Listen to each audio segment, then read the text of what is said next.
Um bilionário CEO do mundo da alta moda morre após cair de um penhasco nas montanhas da Espanha. E o mistério pairou sobre esse caso por mais de um ano até agora. Novas fotos aparentemente mostram um suspeito sob custódia, e quem é essa pessoa pode te surpreender. Isso pode gerar mais perguntas do que respostas. A morte do CEO foi realmente um acidente ou isso foi, na verdade, uma manobra empresarial fatal? Bem-vindo ao Sidebar, apresentado pela Law and Crime. Eu sou Jesse Weber. Mango, já ouviu falar? É gigante. É a segunda maior varejista de moda da Espanha, reconhecida globalmente atrás apenas da Zara. Tem um valor de 2,1 bilhões de dólares, isso de acordo com a Cantor.com.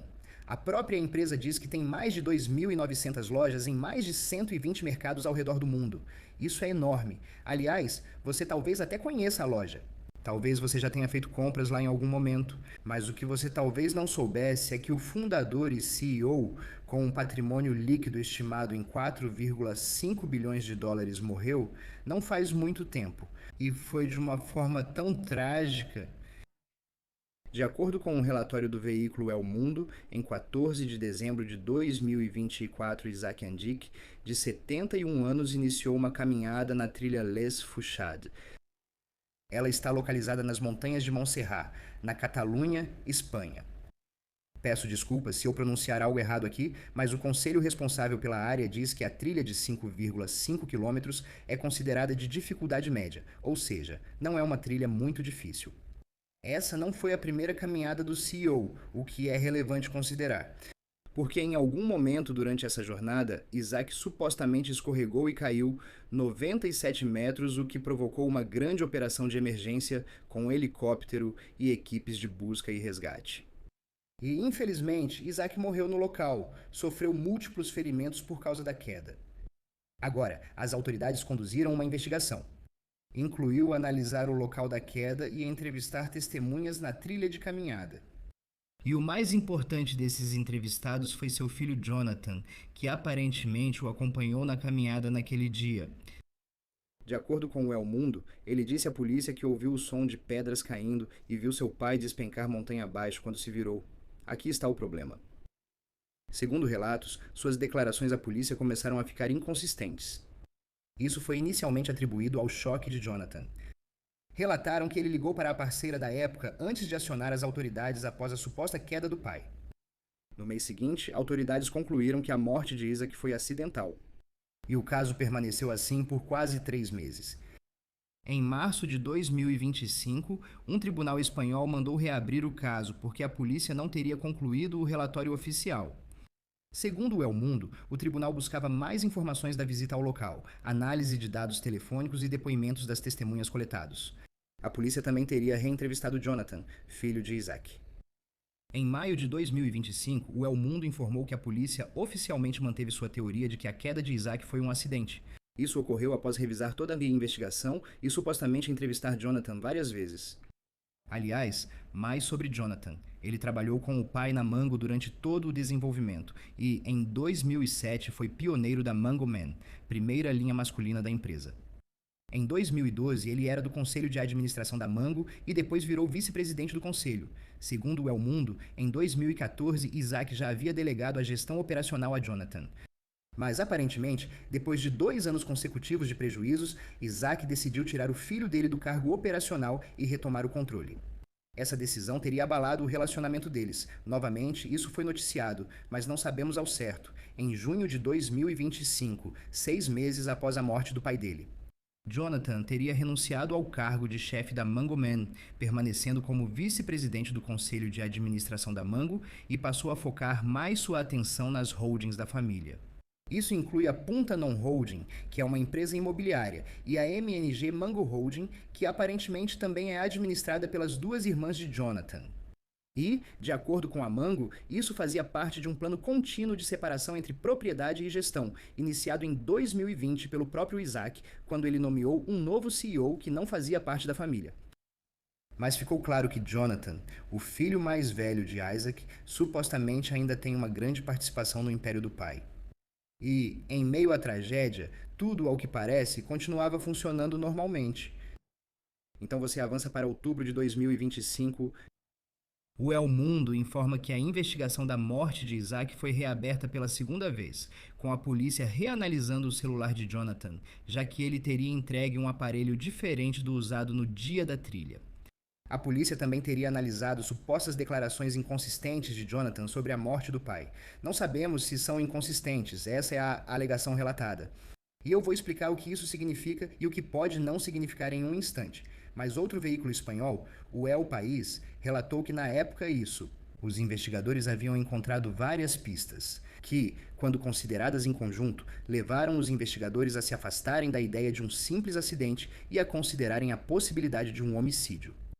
O tribunal espanhol também teria dito que o caso está sendo considerado como um possível homicídio, embora eles não tenham anunciado oficialmente nenhum suspeito. Na época, o porta-voz da família Andique declarou ao El Mundo: a família Andique não fez nem fará comentários durante esses meses sobre a morte de Isaac Andique. Eles reafirmam respeito pelos procedimentos realizados e seguirão cooperando com as autoridades competentes, como já vem fazendo. Eles acreditam que o processo terminará rapidamente e comprovará a inocência de Jonathan Andique. E enquanto tudo isso acontecia, no outono de 2025, o El Mundo informou que Jonathan continuava consolidando influência dentro da Mango MNG Holding através de seu papel como presidente. Agora, lembre-se de que a família Andique controla 95% da Mango por meio de suas holdings, que compõem a herança deixada por Isaac. Em dezembro de 2025, os 3 filhos de Isaac o homenagearam com uma carta no aniversário de 1 ano de sua morte. Um trecho dessa carta, que foi publicado no veículo de notícias ARA, diz o seguinte, ou ARA diz o seguinte: para nós, sua família, seu maior legado é pessoal. Isaac era um pai amoroso, sereno, atencioso e sábio. Ele era alguém que realmente ouvia, que celebrava as conquistas dos outros e que sempre encontrava tempo para estar presente para aqueles que amava, não importava o quanto fossem exigentes.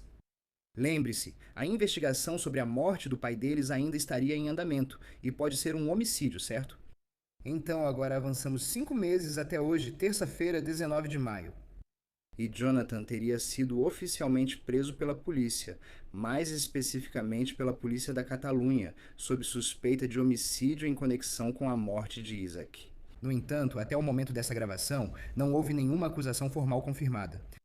De acordo com a BBC, Jonathan posteriormente compareceu diante de um juiz em Martorell, que fica na província de Barcelona, Catalunha, Espanha. O juiz fixou fiança de 1 milhão de euros, ordenou a entrega do passaporte e exigirá presença semanal no tribunal, segundo o El Mundo. Segundo o El Mundo, Jonathan pagou a fiança. A família Andique respondeu à prisão via porta-voz em comunicado, segundo o El Periódico. O comunicado diz, em parte, abre aspas, Jonathan está atualmente prestando depoimento como parte da investigação sobre o acidente de 14 de dezembro de 2024 neste momento. Não podemos acrescentar muito mais porque a investigação está sob sigilo. Nossa cooperação tem sido e continuará sendo absoluta durante todo esse processo. Convidado especial para analisar isso comigo, Jack Rice, advogado criminalista, ex-promotor e ex-agente da CIA. Obrigado por seu tempo, senhor. Qual é a mudança aqui? Como você passa de um acidente para agora uma prisão? Sim, isso é fascinante. Vamos ver a linha do tempo. Então voltamos e vemos que isso aconteceu em dezembro de 2024. Eles mantiveram a investigação aberta por semanas. Mas então, em março de 2025, o que eles fizeram foi fechar a investigação. E depois, em março de 2025, eles reabriram a investigação. Isso mostra que algo mudou entre o fechamento e a reabertura, e deixaram isso parado por um tempo. O que me parece é que tem que ser algo relacionado às declarações feitas por Jonathan, várias declarações em momentos diferentes, e é isso que estamos ouvindo. Lembre-se, esta é uma investigação sob sigilo, então é difícil determinar exatamente o que eles têm. Mas o que sabemos é que foram feitas várias declarações, porque até a família reconheceu que tem sido aberta e que teve várias conversas com as autoridades. Então isso me diz que ele deve ter dito uma coisa e depois dito outra, e é aí que estamos. Acho que o contra-argumento seria, mas não tenho todos os detalhes. Isso é, sem dúvida, um evento incrivelmente traumático. E como você distingue entre, meu Deus, há declarações inconsistentes, parece suspeito, versus se for um evento traumático, você pode se lembrar errado de certas coisas. Você pode não acertar certos detalhes. Você pode dizer uma coisa em um momento, num momento de pânico e estresse, não porque esteja escondendo algo, mas porque uma coisa é o relato de ver o pai cair e outra é a possibilidade de ter havido um crime aqui. Acho que essa é uma dificuldade, é o que vejo inicialmente.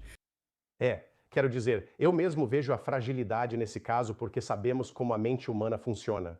Vimos isso também nas vítimas que têm uma percepção do ocorrido e depois passam a repensar o real significado disso. E vimos inconsistências. E isso não significa que exista algum tipo de conspiração. Na verdade, o que isso pode ser é um mal-entendido ou o trauma que acontece quando seu pai cai de uma montanha. Quero dizer, a realidade do que estamos enfrentando é exatamente essa. A ideia de que Jonathan vê seu pai cair de uma montanha e pensa uma certa coisa, isso se baseia em um monte de informações, a maioria das quais você não tem, e talvez algumas você esteja apenas supondo. E isso também pode ser o caso nessa situação. Li sobre perícia aqui, mas não os detalhes específicos. Sobre isso, mas lembro de ter lido que pode haver um problema em relação à perícia, a perícia dessa cena, e talvez os depoimentos não batam com a perícia. O que isso significaria? Bem, eu estava pensando a mesma coisa em relação a possíveis ferimentos. Tinha mais alguma coisa? Havia algo no organismo do pai que poderia ter mudado isso? Tinha algo relacionado aos ferimentos? Mas temos que lembrar que uma das dificuldades com essa abordagem é que precisamos pensar no próprio incidente. Ele caiu de mais de 90 metros. Então, a quantidade de ferimentos de que estamos falando pode ser baseada em tantas coisas diferentes. E o problema também é que esse era um caminho muito popular. Ou seja, não é como se você tivesse um caminho intocado. E o que acontece é que duas pessoas pisaram no caminho e depois disso, ninguém mais pisou no caminho. Então, do ponto de vista forense, estou pensando em exames internos, ou seja, o que está acontecendo dentro do corpo de Jonathan em termos do que está acontecendo dentro do corpo do pai dele em relação à toxicologia. Mas em relação às lesões em si, sejamos honestos, as lesões podem ser bastante catastróficas e não há como dizer se aconteceram antes ou depois. E só para deixar claro, estou fazendo suposições aqui, mas preciso fazer isso. É diferente se você tem um caso em que alguém, sabe, disparou uma arma nesse momento, ou estava agindo em legítima defesa, e você pode analisar a trajetória das balas, onde a pessoa foi atingida, e dizer que isso não corresponde a um argumento de legítima defesa. Se você fala sobre alguém que cai de um penhasco, realmente não há. E só para deixar claro, estou dizendo isso apenas por questão de argumento. Eu quero deixar claro, não estou alegando que Jonathan fez isso, mas só para fins de argumentação. Não é impossível saber se alguém foi empurrado ou se caiu, e em que direção o corpo estava. Quero dizer, a menos que você tenha algum tipo de mensagem de texto, declaração de testemunha ou vídeo, acho que esse é o desafio e é isso que estou tendo dificuldade de entender aqui. Eu também estou tendo dificuldade porque o que eu estou procurando é o motivo, certo? Se você procura esse rastro digital, pode ter havido algo dito antes que explique isso. Talvez procure, mas não perceba. Francamente, penso nisso considerando a perícia em milhares de casos que já tratei, e uma das coisas que eu analisaria é a presença de ferimentos de defesa. Em resumo, abro minhas mãos e você vê arranhões ou cortes que provam que estou mesmo levantando as mãos. Mas aqui está o nosso problema novamente, 320 pés abaixo na encosta da montanha. Tudo o que o corpo do pai toca durante a descida pode ser percebido. Se essas mãos baterem em algo, você pode ter ferimentos que poderiam ser interpretados como defensivos, exceto que, nesse caso, definitivamente não são defensivos. Então, é uma luta quando pensamos dessa forma. E lembre-se, na lei espanhola existe a presunção de inocência. Isso está na Constituição. É necessário provar além de qualquer dúvida razoável. O padrão é que o Estado tem o ônus de provar que isso aconteceu, e a presunção é que ele é absolutamente inocente disso. Então, em outras palavras, isso é, e se eu quiser inverter a analogia, uma montanha muito alta que o Estado deve escalar para provar a culpa de Jonathan aqui. Aliás, você tem alguma familiaridade com a lei espanhola? Essa é a informação noticiada até o momento desta gravação. Bem, no momento em que estamos gravando isso, devo dizer, então Jonathan foi preso sob suspeita de homicídio, mas não acredito que haja acusações formais que tenham sido confirmadas. Está certo? Comente, como devemos pensar sobre essa investigação na Espanha? As autoridades espanholas e francesas lidam de forma diferente com isso, o que mostra aspectos interessantes das leis europeias. Você percebe que quase não existe algo como lei europeia, certo? Realmente não existe. Existe a União Europeia e como eles se conectam financeiramente. Mas as leis deles podem ser bem diferentes das nossas, embora também tenham padrões. Mas nesse caso específico, o que eles fizeram foi abrir essa investigação e depois colocá-la sob sigilo. Então, o nosso problema é que simplesmente não sabemos o suficiente. Quero dizer, uma das características da jurisprudência americana é que temos uma tendência, tanto quanto possível, de sermos o mais transparentes que pudermos. Autoridades espanholas costumam não agir assim, principalmente em casos de grande repercussão. Quero dizer, sejamos honestos, estamos falando de uma família que vale, só no ano passado, as vendas da Mango foram de 4,4 bilhões de dólares. Então, na verdade, o valor dessa empresa, na verdade, aumentou. E o problema é que é um caso de grande repercussão. Isso é uma questão entre pai e filho. O filho agora comanda a empresa. Todas essas questões afetam essa possibilidade. Por isso acredito que decidiram manter em sigilo. Nós simplesmente não temos informações suficientes para saber disso. E a fiança de 1 milhão de euros, ele precisou entregar o passaporte. Ele precisa se apresentar ao tribunal toda semana e pagou a fiança. Acho que é assim que funciona lá. O que acha disso? Sabe, é interessante. Estou dividido, sabe? Porque quando eu olho para uma situação como essa, será que realmente existe alguma alegação verdadeira de que Jonathan vai fugir do país? Ou que ele vai fugir da Europa? Ou que ele vai fugir para algum outro lugar? Sim, ele tem os recursos para fazer isso, mas se não temos nada, literalmente nada que indique que ele faria isso, minha pergunta seria: por que você exigiria fiança? Se não há necessidade de definir um valor mais alto do que o absolutamente necessário para garantir que ele vai comparecer e garantir que ele não representa perigo para outra pessoa, qual seria o requisito? Mas vemos isso o tempo todo. Vemos isso nos Estados Unidos. Quero dizer, tem aquele caso recente do Texas em que aquele cara fugiu para o Canadá e acabou na Itália. E, de fato, também fixaram uma fiança de mais de 1 milhão de dólares nesse caso. Ela não tinha antecedentes, não havia nada que indicasse que ele iria fugir. E mesmo assim, ele fugiu. Então, isso pode acontecer. Eu já li antes, mas voltando a isso, o porta-voz da família Andic disse que Jonathan está atualmente prestando depoimento como parte da investigação. Eles afirmam que se trata do acidente de 14 de dezembro de 2024 e ressaltam que é acidente, não incidente. Informam também que não podem dar mais detalhes devido ao sigilo da investigação. Nossa cooperação sempre foi e seguirá total neste processo. O que isso sugere nas entrelinhas? Transparência. Ele falou muito. E o que está acontecendo me diz que eu não acho que o Estado tem muita coisa, mas acho que o que ele tem são muitas declarações. Então, se você foi transparente durante todo esse processo e falou muito durante esse processo, eles estão olhando o que ele disse no dia, o que ele disse uma semana depois, o que ele disse depois. O que sabemos é que ele disse que estava andando na frente do pai, se virou e viu o pai caindo do penhasco e ouviu pedras caindo ou algo assim. Foi o que ele disse da primeira vez. A questão é, será que ele, de alguma forma, mudou drasticamente a história com o tempo? O que, curiosamente, me parece improvável. Mas é possível. Nós simplesmente não sabemos. É o seguinte, do ponto de vista da promotoria, eles têm que levar em conta a fama desse cara. Eles têm que entender o que significa fazer um anúncio de que ele está sendo detido ou preso. Isso é mango, beleza? Se eles não tiverem provas suficientes e digamos que ele seja solto sem acusações, isso é diferente de prender qualquer outra pessoa. Tenho a impressão de que eles têm provas suficientes agora. Caso contrário, devem saber as consequências de agir assim. Mesmo que não haja acusações ou que a investigação seja encerrada, há quem diga que a reputação dele já foi manchada. Ele está nas notícias por suspeita de homicídio do próprio pai. Então, para a promotoria, só avançam se houver algo relevante, certo? Quero dizer que sim, mas também quero dizer que existe uma crença, existe uma esperança. Vamos começar por aí. Existe uma esperança de que todos nós sejamos iguais perante a lei. Isso nem sempre é verdade. Você e eu já vimos ao longo dos anos que algumas pessoas famosas recebem ainda mais escrutínio. Já vimos isso. Já vimos casos em que, na verdade, há pessoas famosas que parecem receber menos escrutínio e conseguem se safar por causa da fama. Parece quase depender da autoridade responsável pela acusação naquele contexto para decidir o que é que eu vou fazer. E ao mesmo tempo, se você vai atrás de uma das famílias mais ricas da Espanha, esta é uma das famílias mais ricas, se não a mais rica da Espanha. Eles valem bilhões e bilhões de dólares, e mesmo assim, a ideia de agir com tão pouca ou nenhuma evidência forense, só por algumas declarações, exige que essas declarações sejam realmente muito sólidas.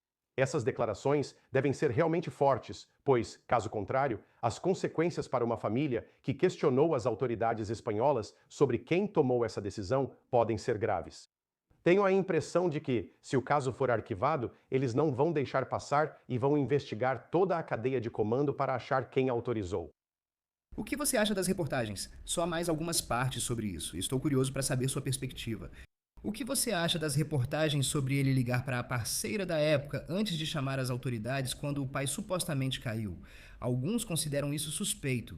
Outros diriam: você está em pânico, não pensa direito. Claro que vai ligar para a família antes. Quero dizer, já vi isso em outros casos antes, como é usado contra réus criminais, e às vezes fico dividido quanto a isso. Qual é a sua opinião? Sim, também fico dividido sobre isso. E, na verdade, o que eu penso é: se meu pai acabou de cair 90 metros, caiu no abismo de uma montanha e ele aterrissa nas pedras lá embaixo, eu vou chamar as autoridades e fazer o quê? O que é? O que as autoridades realmente vão fazer aqui? Principalmente quando eu estou em pânico e pensando para quem eu ligo. Eu simplesmente ligo para qualquer atendente do 911, basicamente, sabe? Para as autoridades de emergência na Espanha, fora de Barcelona. E é isso que eu vou fazer. Ou eu ligo para minha parceira, ou eu ligo para minha mãe, ou eu ligo para minha irmã, ou ligo para as pessoas que eu amo e que são importantes para mim e digo: meu Deus, olha o que aconteceu conosco. Eu acho que, para mim, isso me parece algo totalmente razoável para qualquer pessoa que dissesse: estou diante de uma emergência. Eu vou ligar para um estranho qualquer pelo meu telefone e ligar para o 911 e dizer: deixa eu te contar sobre essa coisa que eu não posso resolver e você também não pode? Vou ligar para quem mais gosto e perguntar: o que fazemos? Quero dizer, esse é um bom ponto. E também temos essa ideia de que, supostamente, ele entregou aos investigadores um telefone diferente do que usou no dia da caminhada. Então, isso foi em outubro de 2025, quando a investigação foi reaberta pela segunda vez. Não sei se há algo suspeito nisso ou se ele simplesmente tinha outro telefone. Ele comprou um telefone novo. E também estou tentando entender um pouco mais sobre a empresa. Tipo, até que ponto eles investigam a empresa, a dinâmica da empresa e o papel de liderança dele. Eu já mencionei isso antes. Isaac, em 2014, já havia delegado uma autoridade de gestão mais ampla para Jonathan. Então vieram anos de prejuízo e ele resolveu tirar o filho do cargo operacional. Mas isso foi 10 anos antes, certo? É como se tivesse sido 2 meses antes ou 2 semanas antes. Eu fico pensando o quanto a empresa estaria sob escrutínio agora. Sim, acho que isso faria sentido para mim. E vai ter uma questão de relevância aqui, certo? E se você pensar legalmente, é uma questão de relevância. Se o que você pudesse fazer fosse virar e dizer que existe de alguma forma uma conexão em relação a essa empresa, talvez seja a gestão dela. Talvez em termos de como Jonathan estava administrando a empresa, ou deixando de administrar a empresa, ou o que estava acontecendo. Com base nisso, dá para entender por que Jonathan fez isso. Mas se você não consegue fazer essa conexão, se você não consegue estabelecer esse vínculo, então a acusação pode ter dificuldade em dizer que isso é irrelevante. E ouso dizer que desde o incidente, o crescimento desta empresa tem sido de cerca de 11,5%, 12%. Na verdade, ela está aumentando de valor. Pensamos sobre o significado disso. É relevante? Provavelmente não, mas talvez seja. Se você conseguir encontrar um jeito. Mas eu acho que, se você é o promotor neste caso, a autoridade de acusação, e você precisa ir tão fundo assim para conectar tudo isso, é porque esse é um caso fraco, o que me diz que eles precisam ter uma declaração, eles precisam ter alguma outra coisa. Sobre o telefone, é interessante. Tenho muitos amigos europeus que já possuem vários celulares. Eles possuem vários chips de celular e os trocam nos telefones conforme a localização. Então, às vezes, a ideia de que alguém que tem um telefone pessoal também está comandando uma empresa multibilionária, a ideia de que ele tem um, dois ou três telefones não me surpreende muito. Também tenho vários telefones para uso pessoal e profissional, e conheço muitos que fazem o mesmo. Isso não surpreende nos Estados Unidos. Não surpreende, especialmente na Europa, seja Alemanha, França, Espanha, Itália ou outro país. Jack Rice, você me deu muito em que pensar. Quero esperar para ver, ver o que acontece, ver como as coisas se desenvolvem. Mas muito obrigado por dedicar seu tempo. Excelente conhecimento, excelente análise. Como sempre, muito obrigado, meu amigo. Obrigado, meu amigo. Isso é tudo que temos para vocês agora aqui no Sidebar, pessoal. Muito obrigado por nos acompanharem e, como sempre, por favor, inscrevam-se no YouTube, Apple Podcasts, Spotify, onde quer que vocês ouçam seus podcasts.